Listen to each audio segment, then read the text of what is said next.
Hello hello मेरे प्यारे प्यारे दोस्तों, आपका मेरे चैनल में स्वागत है। मेरे चैनल का नाम है रजनीकांत सिन्हा, है कि नहीं? तो हम क्या कहना चाह रहे हैं सो समझ लो। पिछला वीडियो जो हमारा था, वीडियो वो था लेक्चर नंबर 18, है कि नहीं? तो लास्ट में जो है कैलकुलेशन मिस्टेक रह गया था, है कि नहीं? तो वो हम लोग खोज लिए हैं और हम जो है चाहते हैं कि हम आपका आंसर सुधरवा दें। ये देखिए, ये देख लो मेरे दोस्त, यही था, है कि नहीं? यहीं पे आके हम लोग फंस गए थे। ये तो कैंसिल हो गया था, है कि नहीं? और उसके बाद जो है इसी को कैलकुलेट करना था। तो ये जो है ना मल्टीप्लाई हो गया था नीचे नीचे वाला और यहाँ पहुंच गया था। तो n से मल्टीप्लाई होकर के ये हो गया। तो यहाँ 2 थोड़ी है, यहाँ 3 है, इसीलिए ये 3 होना चाहिए। समझे? इस चीज को समझ लो। तो एरर जो है हमारा पकड़ा गया है, तो ये 3 है। समझे कि नहीं? अच्छा, अब बाकी सब ठीक लग रहा है। तो इससे क्या होगा सो समझ लो। ये सब तो ठीक है। यहाँ पर देखो, ये मल्टीप्लाई होके 3n हो गया, तो 3n और यहाँ मल्टीप्लाई होके 6n हो गया। समझे कि नहीं? तो 6 और 3 कितना होता है? 3 और 6, 6 और 3 9 हो गया। 9 में से 1 चला गया, ये देखो यहाँ पर। तो 9 में से 1 चला गया तो 8 न होगा, 7 नहीं होगा। ये यही, इसको सुधार लो, ये 8 है। अब बाकी सब ठीक लग रहा है, बाकी सब में कोई दिक्कत नहीं। उसके बाद हम तुमको बताए थे कि डिवाइड करना पड़ता है। तो डिवाइड जो हम किए थे, बाकी सब तो ठीक था। इसको सुधार लें, है कि नहीं? ये देखो यहाँ पर 8n + 6 है कि नहीं? तो हम लोग यहाँ पर 8n + 6 लिख लें। तो ये थोड़ा सा सुधारना होगा, है कि नहीं? अच्छा, तो यहाँ पे 7 के बजाय 8 कर दो। 8 कर दिया। अब घटाएंगे ना, तो 8 में से 6 चला गया तो 2 बचा, है कि नहीं? अब 2 बार लगा दो इसको। तो 2 बार लगाओगे तो ये 2n हो जाएगा +6 होगा। घटाओगे पूरा कैंसिल हो गया, समझे कि नहीं? तो इस चीज को समझ लो मेरे दोस्त। तो कहने का मतलब क्या हुआ सो समझ लो। ये जो मेरा LHS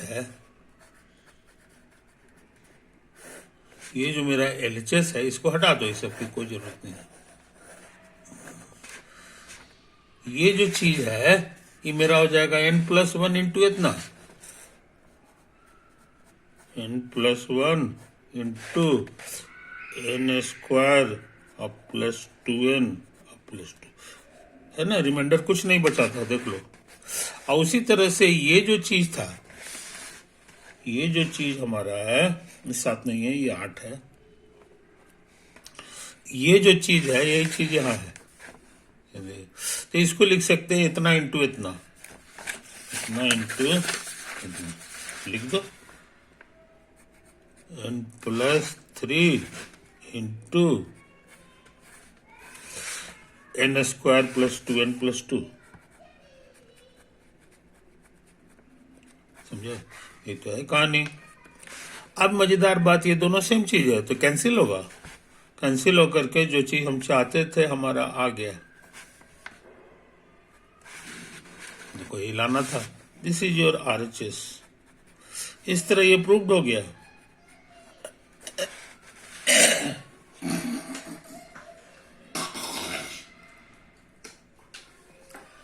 तो ये डिफिकल्ट सवाल हम लोग कर चुके हैं, है कि नहीं? अब कहीं कोई बकाया नहीं रहा। इस तरह से हम लोग दाग लगा लें। तो ट्रिग्नोमेट्री से संबंधित मैथमेटिकल इंडक्शन का इस्तेमाल करके हम लोग 2 सवाल बनाए थे। 2 सवाल ये बनाए थे, है कि नहीं? ये तो है। एक था हमारा ट्रिग्नोमेट्री से संबंधित, ये था 10 नंबर, ये भी हो गया। 11 नंबर भी था, ये भी हम लोग कर चुके। तो खास बात ये है जनाब कि मैथमेटिकल इंडक्शन जो है ये सच पूछो तो ना अलजबरा की पढ़ाई है, ना ट्रिग्नोमेट्री की पढ़ाई है, ना कैलकुलस की पढ़ाई है कि नहीं? ये एक जनरल पढ़ाई है, जनरल पढ़ाई है। इसका इस्तेमाल कंप्यूटर में भी खूब हो रहा है। इसीलिए इसका नाम न ट्रिग्नोमेट्रिक इंडक्शन नहीं है, न अलजेब्रिक इंडक्शन नहीं है, इसका नाम है मैथमेटिकल इंडक्शन। जहाँ भी मैथमेटिक्स का टेक्निक ये लगाना है तो ये प्रूफ करने का एक नायाब तरीका है। लेकिन ये हमेशा सही नहीं होता है। ये सही तब होता है जब तुम्हारे पास जो n है वो 1 2 3 4 5 वगैरह है, निगेटिव ना हो, फ्रैक्शन ना हो, रैशनल इरेशनल ना हो, ये सब रहेगा तब काम फेल कर जाता है। समझे कि नहीं? तो ये पॉजिटिव इंटीजर्स के संबंध में ये पढ़ाई है, तो इसीलिए इसका नाम पड़ गया मैथमेटिकल इंडक्शन। ये बहुत पावरफुल है। कंप्यूटर का आजकल का 90% काम जो है ये इसी प्रिंसिपल पर आधारित है। इसीलिए जो है ना इस पढ़ाई का बहुत जोर है जो हम लोग कर चुके है कि नहीं? अब हम चाह रहे हैं कि कुछ और काम करें, कुछ और काम करें, क्योंकि मैथमेटिकल इंडक्शन का एक कुछ क्वेश्चन ऐसा भी आया है जो प्रोबेबिलिटी से संबंधित है। प्रोबेबिलिटी से संबंधित है। ये देखो यहाँ पर ये जो क्वेश्चन है, ये देखो ये 5 number, a coin has probability p of showing the head when tossed। उसको उछाला जाता है तो हेड आने का प्रोबेबिलिटी p है। It is tossed n times, और n मरतबा इसको टॉस किया जाता है। If pn denotes the probability that no 2 consecutive heads occur, है कि नहीं? लगातार 2 हेड नहीं आना चाहिए। इस बात की प्रोबेबिलिटी का इसने नाम दिया है पीएन। तो पीएन की क्या खूबी है? तो ये देखो पीएन हमारा P1 बराबर 1 हो जाता है, और ये पीएन जो है P2 हमारा इतना हो जाता है। अब पीएन का जनरल फॉर्मूला यही है जो 2 से आगे के लिए सही है। n से बड़ा 2 होगा तो ये तो पॉजिटिव इंटीजर के संबंध में ये रिलेशन है। इसको कहता है प्रूफ करके दिखाओ। प्रूव करके ये इशारा कर रहा है कि ये प्रोबेबिलिटी का क्वेश्चन है। सॉरी, प्रोबेबिलिटी नहीं, मैथमेटिकल इंडक्शन लगाना होगा। समझे कि नहीं? तो यही सब चीज है। तो कहने के मतलब जब तक हम प्रोबेबिलिटी का बेसिक्स नहीं जानेंगे इसको बनाने में दिक्कत है कि नहीं? इसलिए हम पढ़ाई की दिशा थोड़ा सा बदल रहे हैं, है ना। कुछ लेक्चर हमारा जो है इसी की तरफ होगा। तो ट्रिग्नोमेट्री इसी बहाने हल्का टच कर दिए हैं, अभी नहीं करेंगे। ट्रिग्नोमेट्री खत्म हो गया, ट्रिग्नोमेट्री में अभी बहुत चीज है कि नहीं? अब उसके प्रॉब्लम्स बनाना बाकी है। तो ये है, लेकिन है अब तुम्हारे लिए बिल्कुल बेसिक्स नहीं रह गया कि कहोगे ट्रिग्नोमेट्री का हम नाम नहीं सुने हैं, ये सब चीज नहीं कह सकते हो। कुछ ना कुछ तुम सीखे हो। प्रोबेबिलिटी के बारे में अब हम कुछ बात करना चाहते हैं, है कि नहीं? यही सब चीजें। ओके, तो आगे बढ़ जाए मेरे दोस्त। ये देखो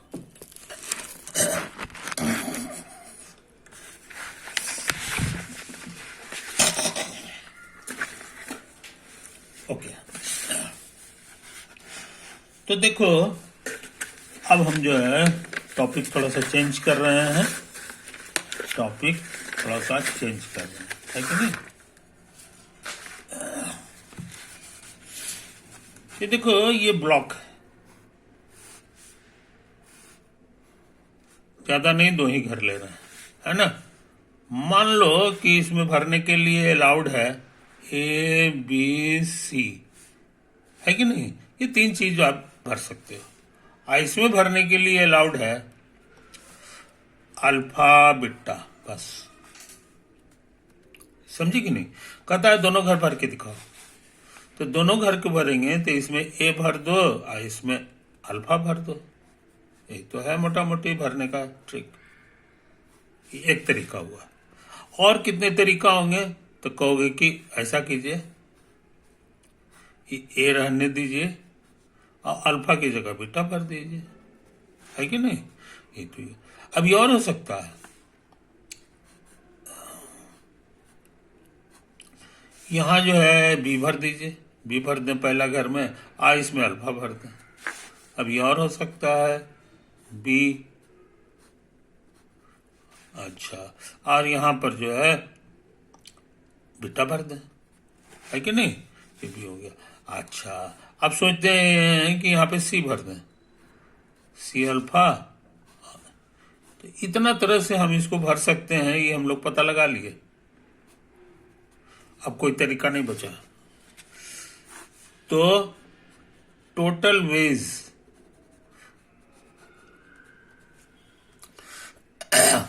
टोटल वेज गिन के देखो, 1 2 3 4 5 6, 6 तरीका हुआ। समझे कि नहीं? अब देखो मैथ वाले लोग जो है बुद्धि लगाते हैं कि इनकी इसको भरने के कितने तरीका है, तो कहोगे कि 3 चॉइसेस हैं, 3 तरह से भर सकते हैं। इसको भरने के कितने तरीके हैं, तो कहोगे 2 चॉइसेस हैं, 2 चॉइसेस है कि नहीं? तो इसको भरने के 6 तरीके हो गए। तो तुरंत पूछेगा कि ये नंबर और ये नंबर में क्या करें ताकि जो है ये हमको ये आ जाए। तो तुम सोच रहे हो कि ऐसा करते हैं दोनों जोड़ देते हैं, तो तुम जोड़ोगे तो 3 और 2 5 होगा। हमको लाना अच्छे, इसलिए जोड़ने वाला तरीका सही नहीं है। इस तरह के सवाल में कि दोनों घर को साथ साथ भरना है ना, उसमें कोई लड़का अगर जो है दोनों चॉइसेस को जोड़ देगा तो उसका आंसर गलत हो जाएगा, है कि नहीं? हाँ, अब तुम कह रहे हो कि नहीं जोड़िए मत, गुना कर दीजिए। तो गुना करोगे तो 3 दूना 6 हो जाएगा, राइट? है कि नहीं? तो इस तरह से आभास मिल गया कि हमको क्या करना चाहिए। हमको क्या करना चाहिए, जितने चॉइसेस हैं उसको आपस में मल्टीप्लाई करना पड़ता है। तो रूल क्या बन गया सो समझ लो। ऐसा सिर्फ ये 3 और 2 के कारण नहीं है, और भी बड़ा बड़ा नंबर लेंगे तो उसमें भी हमको इसी तरह मल्टीप्लाई करना होगा। तो रूल बन गया कि अगर हमारे पास 2 घर है, इसको भरने के m चॉइसेस हैं, इसको भरने के n चॉइसेस हैं, देन दोनों घर को भरने के जो चॉइस होंगे वो टोटल चॉइस जो होगा उसका नियम हम लोग पता लगा लिए। दोनों को मल्टीप्लाई करना पड़ता है ना? बहुत से लोग इस नियम को प्रोडक्ट रूल भी कहते हैं, प्रोडक्ट रूल भी कहते हैं। समझे कि नहीं? तो ये बात समझ लो मेरे दोस्तों। बहुत से लोग कहते हैं कि 2 घर छोड़ दीजिए और 3 घर का भी लीजिएगा तो इसी तरह का नियम बनेगा कि इसको 1 घर, 2 घर और ये 3 घर है कि नहीं? इसको भरने के m चॉइसेस हैं, इसको भरने के n चॉइसेस हैं और इसको भरने के p चॉइसेस हैं। देन सब घर को भरना है, तीनों घर को भर देना है। तो total number of choice, total number of choices. तो ट्रिक हम सीख चुके हैं, मल्टीप्लाई करना पड़ता है, m into n into p। कुछ समझ में आई बात? तो बहुत इंपॉर्टेंट चीज है। इसी तरह 3 के बजाय 4 का भी रहेगा। 80 मोटा मोटी नियम हम लोग जान गए, नियम जान गए। ये बहुत पावरफुल नियम है, बहुत पावरफुल नियम है। जिंदगी में इसका बहुत इस्तेमाल है, जिंदगी में इसका बहुत इस्तेमाल है। अच्छा, अब जो है एक चीज और देख लो। मान लो मेरे पास ये सब सामान है, A B C D E, है कि नहीं? मोटा मोटी इसको कहेंगे 5 डिस्टिंक्ट ऑब्जेक्ट्स, डिस्टिंक्ट ऑब्जेक्ट्स। समझे कि नहीं? अच्छा, और सिलेक्ट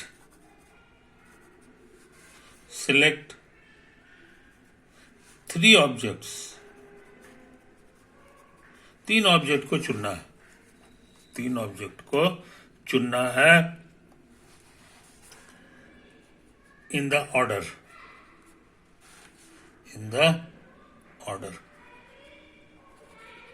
क्रम का ध्यान देना है, क्रम का मतलब हो गया कि 3 ऑब्जेक्ट को मान लो कोई लड़का ऐसे चुन ले ए बी डी, है कि नहीं। अब कोई लड़का चुन ले डी बी ए, है कि नहीं। तो इसका दोनों का जो है ना ऑर्डर डिफरेंट है, हालांकि सब्जेक्ट ऑब्जेक्ट वही सब है, ए है इसमें भी, बी है, डी है कि नहीं। तो here they have different order, समझे। ऑर्डर का हम लोग को ध्यान रखना है। तो कोशिश करते हैं, है कि नहीं।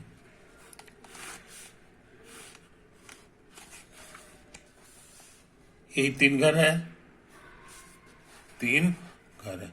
तो हम सोचते हैं ना कि ऐसा करते हैं जनाब कि इसको सच में हम लोग चुनने की कोशिश करते हैं, तो ऐसा करते हैं कि सबसे पहले 2-2 ठो को चुनते हैं। तो 2 ठो को चुनोगे ना तो ए बी हो जाएगा, ए को रोक के रखो तो ए सी हो जाएगा, ए डी हो जाएगा और ए ई हो जाएगा। 2 ठो हो गया, है कि नहीं। अच्छा, अब इस 2 से जो है अभी और होगा, बी ए बी हो गया है ना। उसके बाद क्या करें, बी ए भी तो हो सकता है, बी ए, इसका जगह चेंज कर दो, सी डी ए, है कि नहीं। हाँ, ये हो गया तुम्हारा।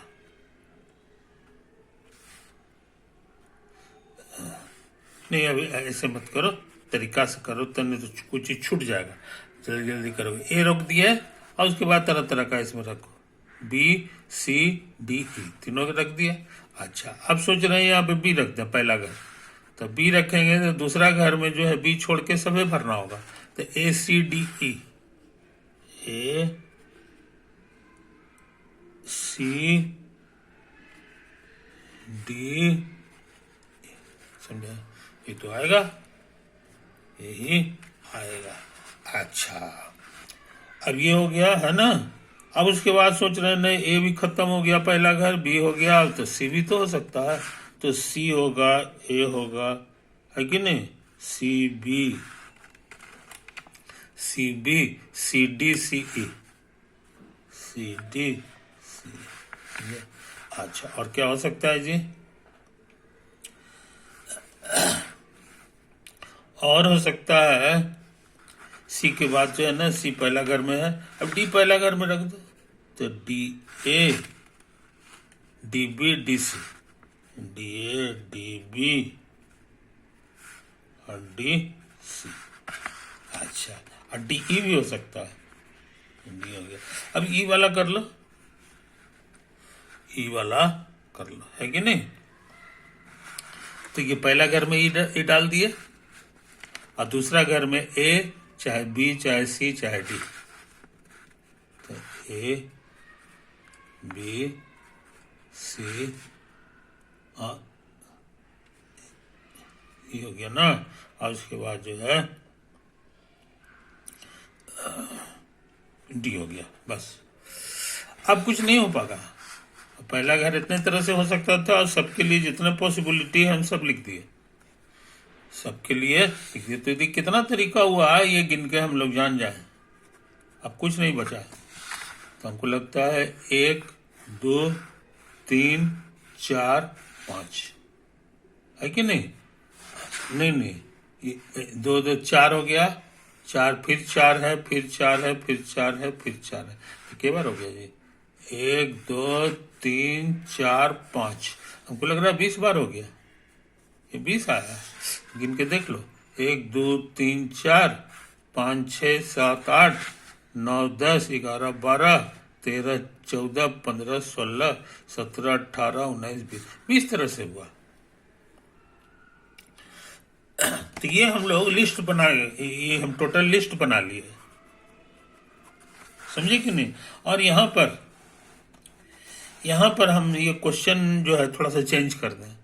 सिलेक्ट 3 ऑब्जेक्ट के बजाय सिलेक्ट 2 ऑब्जेक्ट कर दो, 2 ऑब्जेक्ट करना है। तो 2 ऑब्जेक्ट को सिलेक्ट करने का इतना ही तरीका हो गया, 20 तरीका हुआ, है कि नहीं। तो तुम पूछोगे कि क्या बिना लिस्ट बनाए हुए नहीं किया जा सकता है कि नहीं। विदाउट मेकिंग द लिस्ट, ये आंसर पाया जा सकता है बिना बनाए हुए, है कि नहीं।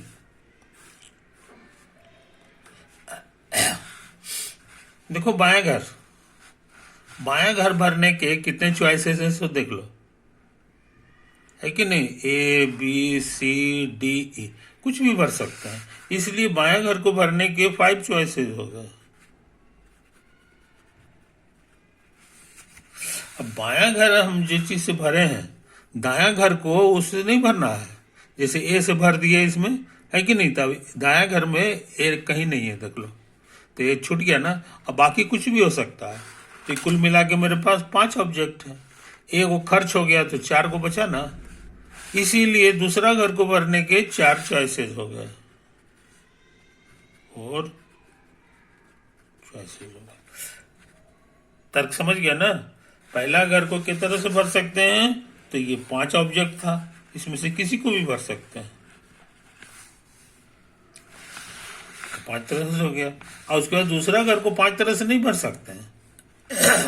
दूसरा घर में जो है जब होगा तो एक तो वो वाला छूट जाएगा, पहला घर वाला छूट जाता है, तो करने के बाद बाकी 5 के बाद 4 घर होगा, वही 4 चॉइसेस हो गए। और अभी भी प्रोडक्ट रूल बताए हैं कि दोनों घर को भरने का टोटल तरीका कितना होता है कि नहीं। टोटल वेज तुमको सिखाया है कि ये दोनों चॉइस को मल्टीप्लाई करना पड़ता है, तो कर दो।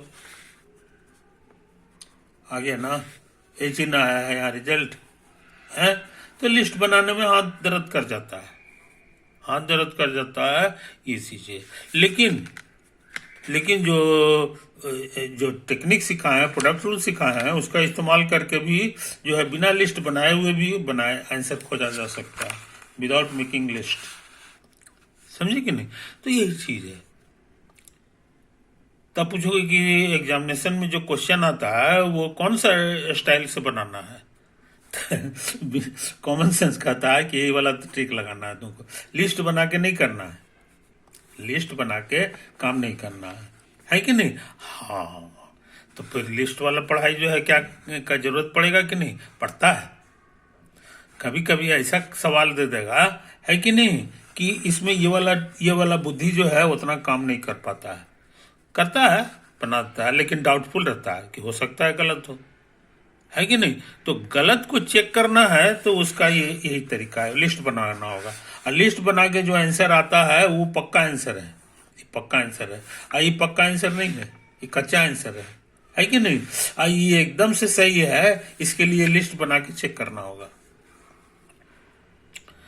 तो हर सवाल में करने की जरूरत नहीं है, धीरे धीरे उस्ताद हो जाओगे तो तुमको कभी लिस्ट नहीं बनाना पड़ेगा, और जो है तुम ऐसे ही करके कैलकुलेट कर लोगे, सवाल को बना लोगे, है कि नहीं। हाँ, कभी दिल दुख करे कि नहीं, हो सकता है हम कहीं एरर कर दिए होंगे, है कि नहीं। तो वैसी हालत में जो है समझदार लोग लिस्ट बना के चेक कर लेते हैं कि दोनों में आंसर मैच कर रहा है कि नहीं, समझे कि नहीं। ये फिजिक्स की तरह है। फिजिक्स में खाली थ्योरी जो है बक दीजिएगा तो उससे काम नहीं चलता, हमेशा दुख रहता है कि कहीं सही है कि नहीं है। तो उसका पक्का जो है शारतीय इलाज कहाँ होता है, तो वो होता है लेबोरेटरी में।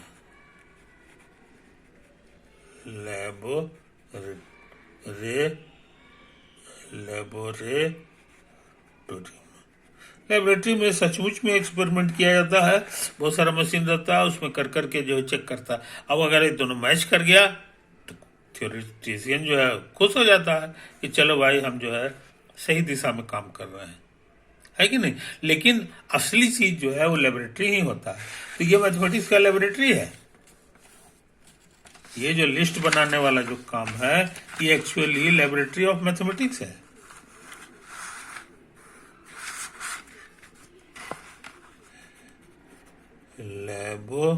Laboratory of mathematics. और इसका इस्तेमाल पूरे फिजिक्स में है, केमिस्ट्री में है, फिजिक्स का इस्तेमाल केमिस्ट्री में है, इस तरह से। इसलिए इस पढ़ाई की महत्ता जो है बहुत बढ़ी हुई है, बहुत बढ़ी हुई है कि नहीं। तो हमको उम्मीद है मेरे दोस्त कि तुम इन बारीकियों को समझ रहे हो, इन बारीकियों को समझ रहे हो। तो इसके डिजाइन को जरा सा देख लो। ये जो टोटल नंबर ऑफ ऑब्जेक्ट्स था है कि नहीं, वो जो है हमको ये वही 5 को था, वही 5 यहाँ लिखते हैं। और उसके बाद एक को कम करते हुए लिखते हैं और प्रोडक्ट करते हैं। अब कहाँ पे गाड़ी रुकेगी सो देखो, कहते कि आओ नीचे जा सकता है, तो आगे नीचे नहीं जाएगा क्योंकि हमको के घर का काम करना है, 2 ऑब्जेक्ट्स का। यानी कि इसमें जो फैक्टर होगा वो 2 फैक्टर है। ये 2 कहां से आया है, तो वो यहां से आता है, जितने ऑब्जेक्ट को चुनना है कि नहीं। अब तुम कहोगे कि तब तो यहाँ 3 ऑब्जेक्ट रहेगा तो हम बना लेंगे इसको। You are right, you are right. अब एक दूसरा क्वेश्चन का भी जवाब इसी का देखा देखी कर सकते हो। A B C D E are 5 distinct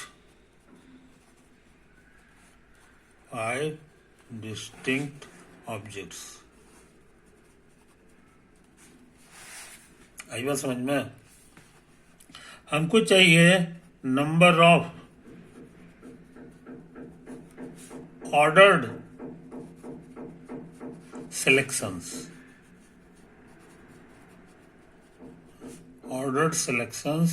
of 3 objects. 3 objects का जो है ऑर्डर्ड सिलेक्शन चाहिए। इसका दूसरा नाम है, ये जो लिस्ट लिखते हैं इसमें ऑर्डरिंग पे ध्यान देना है, इसीलिए लिस्ट ऑफ ऑर्डर्ड सिलेक्शंस इसको कहा जाता है, ऑर्डर्ड सिलेक्शन, है कि नहीं। तो तुम कहोगे कि हम तो टेक्निक जान गए हैं, है ना। अब सीधे आंसर लिखोगे। ठीक यही सिखाते हैं कि ये 5 से शुरू होगा और एक को घटते चला जाता है। ये भी हमारा 5 से शुरू होगा और एक को घटेगा। अब कितना दूर तक जाना है, क्या फैक्टर, तो 2 फैक्टर, इसलिए कि यहाँ 2 ऑब्जेक्ट, 2 ठो हमको यहाँ चुनना था, 2 ठो चुनना था। यहाँ 2 ठो नहीं चुनना है, यहाँ आपको 3 ऑब्जेक्ट्स चुनना है, इसीलिए ये 3 फैक्टर्स होगा। 3 फैक्टर्स का मतलब हो गया कि अब ये इससे भी एक आ गई, 2 फैक्टर लिखे हैं, इससे एक कम हो जाएगा 3। समझे कि नहीं। अब सब कुछ सही हो गया, तो ये 5 को 20 या 60 तरीका से होगा। अब लिस्ट बनाना शुरू करेगा तो हालत खराब हो जाएगा। समझे कि नहीं। तो इस बात को समझ लो। अच्छा, अब हम चाहें तो एक क्वेश्चन फिर लिख सकते हैं, समझे कि नहीं। इस बार जो है number of ordered selections taken all objects, taken, यहां इसको लिख लो, ये एक नया क्वेश्चन हो जाएगा। और 5 डिस्टिंक्ट ऑब्जेक्ट्स, समझे। ये तो है, हम जानना चाह रहे हैं number of ordered selections, ordered selections of all the objects. सारा ऑब्जेक्ट्स ले लेना, एक आध को तुम्हारे समझाने के लिए लिख दे, एक आध को ऑर्डर सिलेक्शन ये भी हो सकता है, A B C D E, या बी को इधर कर दो और सी को इधर, ए डी ई, है कि नहीं। अब ये और हो सकता है डी ए बी सी, है कि नहीं, ये सब हो सकता है। अच्छा, और ए बी ए सी, ये नहीं होगा क्योंकि इसमें सारा नहीं लिया गया है। ए बी सी ई डी गायब है, तो ये नहीं होगा। इस तरह का जो सिलेक्शंस है, इसका टोटल आबादी क्या होगा ये निकालना है। तो कहोगे हम निकाल लेंगे, ट्रिक तो सीखे हो, ट्रिक ये सीखे हो कि इस बार जो है ना स्टार्ट तो होगा 5 से, क्योंकि स्टार्ट पांच गो ऑब्जेक्ट था, और ये जो फैक्टर होगा चूंकि हमने सब ले लिया है तो यहाँ 5 फैक्टर्स लिखाएगा, समझा। क्योंकि इसमें 3 फैक्टर लिखाता था, 3 गोल की जरूरत लेते थे, तो 3 से 4 में 4 होगा, 5 में 5 होगा। अब इसके बाद एक को कम करते हुए लिखो, 2 फैक्टर हो गया, एक और कम करो, एक और कम करो, एक और कम करो, हो गया। तो ये कितना होगा सो समझ लो, 5 के 20 दिया, 60 दूना 120 हो गया। 120 तरह का चीज बन सकता है इस तरह का, समझे कि नहीं। तो इन बारीकियों को समझ लो मेरे दोस्त, इन बारीकियों को समझ लो। तो इस तरह का जो चीज है, इस तरह का जो चीज है, इसको शॉर्ट में कैसे हम लोग लिखते हैं सो देखो, है कि नहीं। कहता है कि जब 1 तक जा रहा है तो हम समझ जाएंगे कि ये शुरू वाला लिखो और यहाँ पे फैक्टोरियल लगा दो, ये फैक्टोरियल का साइन है। पुराने जमाने में जो है ऐसे लिखता था, 5 लिखो ऐसे कर दो, है कि नहीं। लेकिन आजकल यही चल रहा है, आजकल यही चल रहा है। तो इससे क्या हो गया कि हमको जगह बच गया और हम ऐसे लिख दिए, समझे कि नहीं। तो आज तुम बहुत बहुत इंपॉर्टेंट चीज सीखे हो, है कि नहीं। वीडियो का समय भी समाप्त हो रहा है, हमको उम्मीद है कि तुम इस पढ़ाई को समझ रहे हो। ये जो पढ़ाई है ऑर्डर्ड सिलेक्शंस का पुराना नाम है, जहां तक हमको याद है, इसी को कहते हैं परमुटेशंस, परम्यूटेशंस, है कि नहीं। इसलिए अब परमुटेशंस तुम्हारे लिए नया चीज नहीं रह गया है, तुम इसको अब कैसे कैलकुलेट किया जाता है ये भी ट्रिक जान गए। ओवर।